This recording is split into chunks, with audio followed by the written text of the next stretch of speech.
सबसे पहली बात तो बच्चे जो स्टेटमेंट है थ्योरम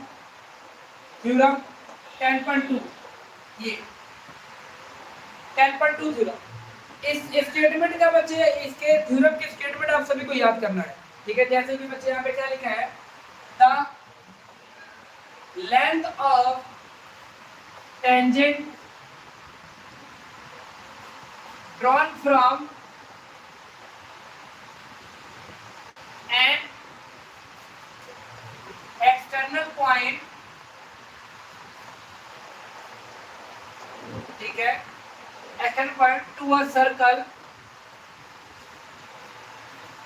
आर इक्वल।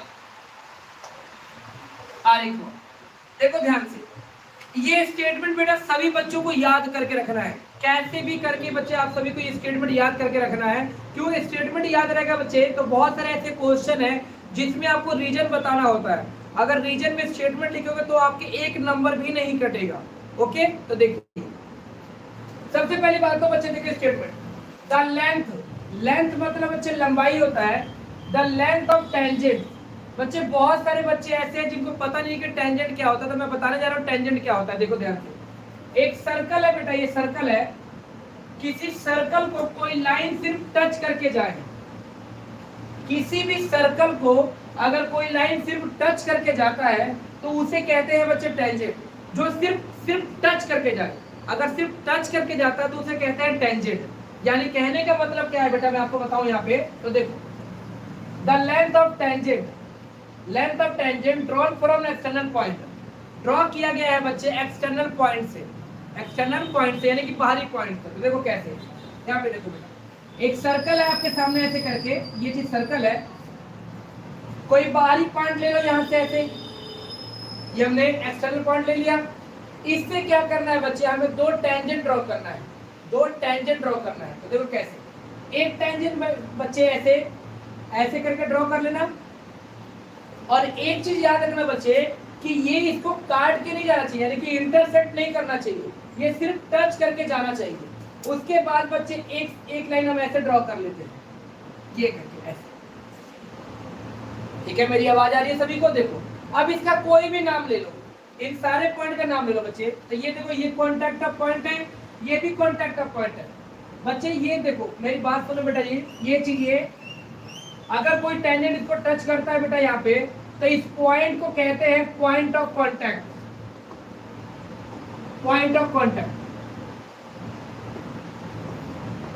कॉन्टैक्ट, यानी कि बच्चे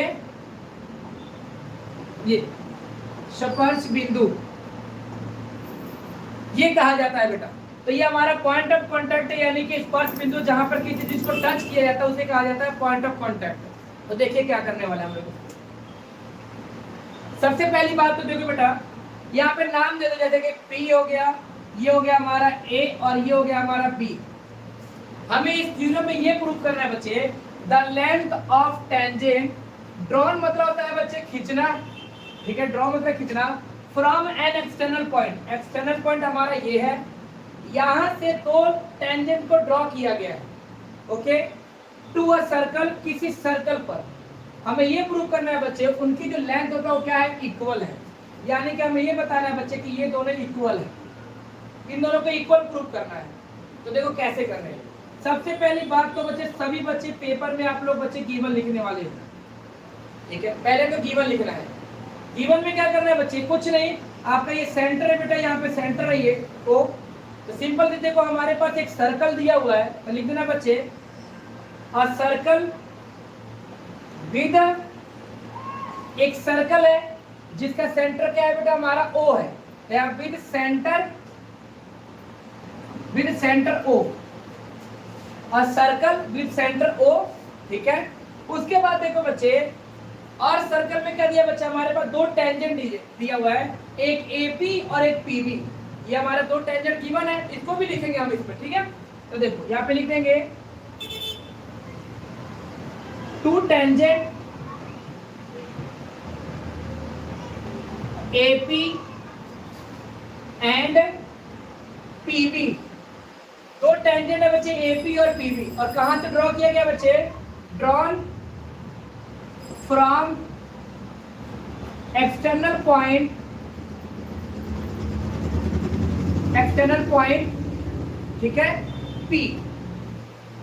देखो दो टेंजेंट है, ये दोनों के दोनों टेंजेंट कहां से ड्रॉ किया गया, यहां से ड्रॉ किया गया, तो इसलिए बच्चे एक्सटर्नल पॉइंट P लिख देंगे हम यहाँ पे। उसके बाद देखो बच्चे, किसी भी कंस्ट्रक्शन वाली चीजों को बच्चे प्रूव करने के लिए हमें कुछ ना कुछ कंस्ट्रक्शन करना पड़ता है। तो यहाँ पे कंस्ट्रक्शन देखो, आपको क्या करना है बेटा, इस सेंटर को इस बिंदु से मिला दो, ऐसे करके मिला दो, फिर इसको इससे मिला दो बच्चे, यहां से इसको मिला दो ये चीज को, देन इसी सेंटर को P से भी मिला दो ऐसे करके, ऐसे ये चीज ऐसे मिला दो, ठीक है।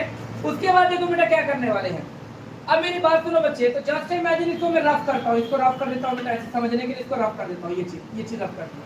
अब आप देख सकते हो बच्चे, यहाँ पे हमारे पास दो ट्राइंगल बन गया, एक ये और एक ये ट्राइंगल बन गया, हमारे पास दो ट्राइंगल बन गया। अब इस दोनों ट्राइंगल को क्या करेंगे बच्चे, हम कॉन्ग्रुएंट प्रूव करेंगे। कॉन्ग्रुएंट क्यों, कॉन्ग्रुएंट इसलिए प्रूव करना है बेटा, क्योंकि जब कोई दो ट्राइंगल कॉन्ग्रुएंट होती है तो इसका मतलब है उसकी साइडें इक्वल होती है, और अगर हम इन दोनों ट्राइंगल को कॉन्ग्रुएंट प्रूव कर देते हैं तो इसका मतलब हो जाएगा ये साइड जो है वो इसके बराबर हो जाएगा बाय सीपीसीटी के। ये आपने 9th क्लास में भी पढ़ा होगा बच्चे, 9th क्लास में ट्रायंगल चैप्टर में है बच्चे। तो देखो ध्यान से, हम इन दोनों को बच्चे कॉन्ग्रुएंट प्रूव करने वाले हैं। ध्यान से देखना बच्चे, सुनना, अगर कोई भी दिक्कत होगा तो आप कमेंट बॉक्स में कमेंट करना। चलो देखो, उसके बाद बच्चे टू प्रूव, इसका अगला स्टेप है टू प्रूव। हमें प्रूव क्या करना है बेटा इसके अंदर, कि हमारा सर एपी जो है वो इक्वल है किसके, बीपी के। बीपी, एपी, बीपी ये दोनों बराबर है, ये प्रूव करना है आपको। एक छोटा सा कंस्ट्रक्शन करना है बच्चे, हमारे पे यहाँ पे कंस्ट्रक्शन करना है। और वो कंस्ट्रक्शन हमने क्या किया था बच्चे यहाँ पे, कि हमने ओ को किससे ज्वाइन किया था, ए के साथ, तो यहाँ पे लिख देंगे ज्वाइन ओ ए, इसको इससे ज्वाइन कर दो बेटा। और क्या किया था, ओ को बी से, तो यहाँ पे ओ बी हो गया, एंड और इस ओ को बेटा एक और पॉइंट से मिलाया था हमने पी से, तो क्या बचेगा हमारा यहाँ पे ओपी हो गया। ठीक है, क्या सभी को समझ में आ रहा है बच्चे क्वेश्चन हम कैसे कर रहे हैं? बिल्कुल आराम से बता रहा हूँ बच्चे, क्वेश्चन कैसे करना ध्यान से देखना बेटा। ठीक है, हमें देखो जो जो स्टेप है बेटा उस स्टेप को लिखना है बस। अब इसी के आधार पे आपको सॉल्व करना है। तो देखो कैसे, सबसे पहली बात तो बच्चे हमें प्रूव करना है। देखो प्रूव करना है, तो आप सभी को बता दूं मैं, जो कॉन्ग्रुएंट प्रूव करना होता है ना, कॉन्ग्रुएंट प्रूव करने के कुछ नियम है। ठीक है, क्राइटेरिया है बच्चों। क्राइटेरिया क्या है, देखो हमारा क्राइटेरिया है जो बच्चों क्या है हमारा, RHS ये होना चाहिए, या तो SSS ये क्राइटेरिया है, या तो SAS ये क्राइटेरिया है। ठीक है, या तो बेटा क्या हो जाएगा ASA ये क्राइटेरिया। ये चार क्राइटेरिया होता है बेटा हमारे पास, जिसके द्वारा हम किसी भी ट्रायंगल को कॉन्ग्रुएंट प्रूव कर सकते हैं। अगर इन चारों में से कोई भी रूल लग जाता है तो आप उसको दोनों ट्रायंगल को कॉन्ग्रुएंट प्रूव कर सकते हो।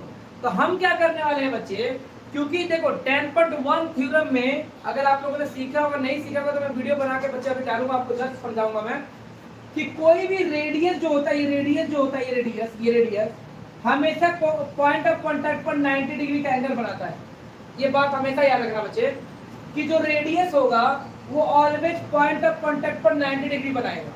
इसका मतलब बच्चे ये भी 90 डिग्री बनाएगा यहाँ पे, और देखो दोनों 90 डिग्री है, और एक हाइपोटेनस पता लग जाए, इसका मतलब क्या है कि हमारा RHS लग सकता है। तो हम लोग इस ट्रायंगल में RHS लगाने वाले हैं, लेकिन कैसे लगेगा तो ये मैं आपको बताने जा रहा हूँ। सुनो देखो ये चीज, सबसे पहली बात तो देखो बच्चे, जिन बच्चों को अगर बाय चांस जैसे कि मान के चलो कि सिर्फ नंबर लेना है, वो तो बेटा अभी जो मैं लिखवाने जा रहा हूँ वो मत लिखना। लेकिन जिन बच्चों को लगता है कि मुझे टोटल 80 में से 80 नंबर लेकर आना है, तो वो बच्चे स्टेटमेंट को जरूर लिखेंगे, क्योंकि स्टेटमेंट लिखने के फायदे बहुत है बेटा आपको। तो देखो ध्यान से, पहली बात तो 10.1 थ्योरम का स्टेटमेंट लिखो, द, ठीक है, tangent, the tangent at any point to the radius through the point of contact, point of contact. बेटा जी मेरी बात सुनो सारे बच्चे, इस चीज को मैंने अपने आप से नहीं लिखा है, ये एक रूल है कि जिसके द्वारा आप ये कह सकते हो कि ये 90 डिग्री है। तो जिन बच्चों को याद हो जाता है वो बच्चे तो लिख सकते हैं, जिन बच्चों को याद नहीं होता कोई बात नहीं, आप इस स्टेटमेंट को मत लिखना, कोई चक्कर नहीं है। बस ये है कि लास्ट में बाय थ्योरम 10.1 जरूर लिख देना अगर आप इस स्टेटमेंट को नहीं लिख पाते हो, ठीक है, ये चीज है। अब देखो बेटा, मैं रफ करने जा रहा हूं इसको, देखो ये चीज। अब देखो बेटा यहाँ पे क्या है, इससे हमें क्या पता लग गया बच्चे, इससे हमें ये पता लग गया कि ये एंगल और ये एंगल दोनों के दोनों 90 डिग्री है। यानी कि मैं कह सकता हूं बच्चे इसलिए कि एंगल OAP बराबर हो जाएगा बच्चे एंगल OBP इक्वल टू 90 डिग्री। ये हमारा इक्वेशन 1 मान लो। देखो बेटा ये 90 डिग्री था बच्चे, ये 90 डिग्री क्यों था ये प्रूव करने के लिए हमने स्टेटमेंट लिखा जो कि 10.1 थ्योरम का स्टेटमेंट है। ये अगर आप लोग स्टेटमेंट याद कर ले तो ठीक है, नहीं कर सकते तो यहाँ पे बाय थ्योरम 10.1 लिखना, तभी आपका आंसर आ जाएगा। अब देखो इन दोनों ट्रायंगल को हम कॉन्ग्रुएंट प्रूव करते हैं। तो कॉन्ग्रुएंट प्रूव करने के लिए बच्चे इन दोनों ट्रायंगल का नाम लेंगे। तो नाम बहुत सिंपल है बेटा, ज्यादा हार्ड नहीं होता है, पर थोड़ा कॉन्सेंट्रेट करके देखना। देखो यहाँ से शुरुआत करो, यहाँ से एक बार ऐसे लेके जाओ और एक बार नीचे से लेकर जाओ, यहां से शुरुआत करना है। तो यहां लिख देंगे बच्चे इन ट्राइएंगल, ट्राइएंगल OAP, OA ठीक है P and triangle OBP, triangle OBP, ठीक है। जिन बच्चों को ये थ्योरम आता है बेटा वो भी वीडियो को देखो, कुछ ना कुछ सीखने को जरूर मिलेगा, या तो बच्चा आपका रिवाइज हो जाएगा। और जिन बच्चों को नहीं आता तो प्रॉपर देखना बेटा, स्किप नहीं करना एक भी। देखो सबसे पहली बात तो बेटा देखो ये साइड और ये साइड, ये दोनों के दोनों इक्वल हो सकता है। क्यों? यहाँ पे लिख देंगे बच्चे मैं OA इक्वल हो जाएगा बच्चे हमारा OB, ये दोनों बराबर हो जाएगा बच्चे। क्यों? क्योंकि ये रेडियस है।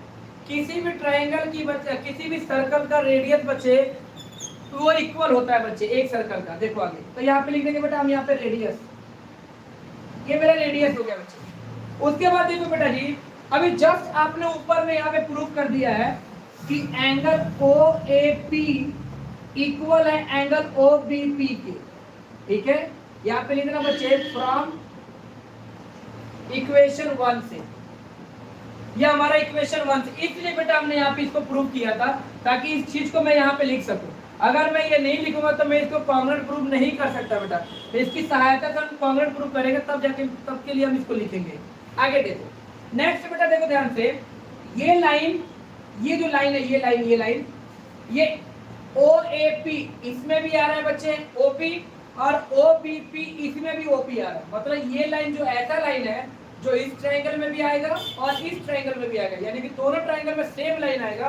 तो मैं यहाँ पे लिख दूंगा बच्चे में OP बराबर OP, ये मेरा कॉमन हो जाएगा बच्चे, ठीक है, कॉमन, ये मेरा कॉमन आ गया। नेक्स्ट चीज बच्चे देखो, अब हमारे को निकल गया बेटा, यहाँ पे क्या है देखो ध्यान से, ये हमारा साइड हो गया, ये हमारा राइट एंगल हो गया, ठीक है, और ये हमारा बच्चे H हो गया। H कैसे हो गया देखो, 90 डिग्री के सामने वाले साइड को हाइपोटेनियस कहा जाता है, ये पाइथागोरस में आपने सीखा है। किसी भी राइट ट्रायंगल में से, राइट ट्रायंगल बना लो बेटा, ये राइट ट्रायंगल, राइट 90 डिग्री के सामने वाले साइड को हाइपोटेनियस कहा जाता है, आपने शुरुआत से सीखा है। तो बस वही रूल आप बनाने वाले हैं बच्चे यहाँ पे। तो देखो यहाँ पे लिख दूंगा बच्चे, इसलिए, ठीक है, इसलिए ट्रायंगल OAP ये कॉन्ग्रुएंट ट्रायंगल का साइन है बेटा। कॉन्ग्रुएंट ट्रायंगल का साइन ऐसे है, तो ध्यान से देख लेना सारे बच्चे, लिखना नहीं बस लगाना है। एंड ट्रायंगल OBP ये दोनों के दोनों बच्चे कॉन्ग्रुएंट ट्रायंगल होगा। किसके द्वारा, कौन से रूल के द्वारा? बाय रूल RHS, RHS के द्वारा, बाय रूल RHS के द्वारा बच्चे ये प्रूव हो गया आपका, ठीक है। अब देखो बेटा क्या करना है आपको, ध्यान से देखो, हमारा ये राइट ट्रायंगल मतलब कॉन्ग्रुएंट ट्रायंगल प्रूव हो गया। और मैंने आप सभी को पहले ही बताया बच्चे, आपने सीखा भी होगा, कॉन्ग्रुएंट ट्राइंगल की जो साइडें होती है बच्चे वो इक्वल होती है। अगर बेटा जी मैं मान के चलो ये एक तरह से पेज है, हमारा कॉपी का पेज है, अगर मैं इसको यहाँ से ऐसे फोल्ड करूं, यहाँ से बच्चे मैं इसको फोल्ड करूं, ऐसे करके मोड़ दूं बच्चे, मोड़ ठीक है, फोल्ड कर दूं इसको, तो इसका मतलब है इस साइड के ऊपर ये साइड आएगा, और इसके ऊपर बेटा जी अगर मैं इसको फोल्ड करता हूं तो इसका मतलब है इस साइड के ऊपर ये साइड आएगा, इसका मतलब ये इसके ऊपर आएगा बच्चे, तो ये कॉरेस्पॉन्डिंग साइड हो गया, ये दोनों बराबर हो जाएगा बच्चे।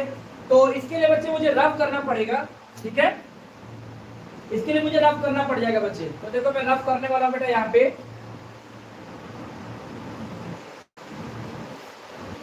और मैं इस वीडियो को बच्चे दोबारा मैं अपलोड जरूर करूंगा, आप लोगों को अगर कोई डाउट होगा तो आप लोग वहां पे दोबारा जाके रिवाइज जरूर कर लेना, ठीक है। देखो इसलिए यहाँ पे मेरा एपी जो है बच्चे वो इक्वल हो जाएगा मेरा बीपी के, ये दोनों के दोनों साइड बच्चे जिसको हमें प्रूव करना था ये इक्वल हो जाएगा किसके द्वारा बच्चे, बाय सीपीसीटी,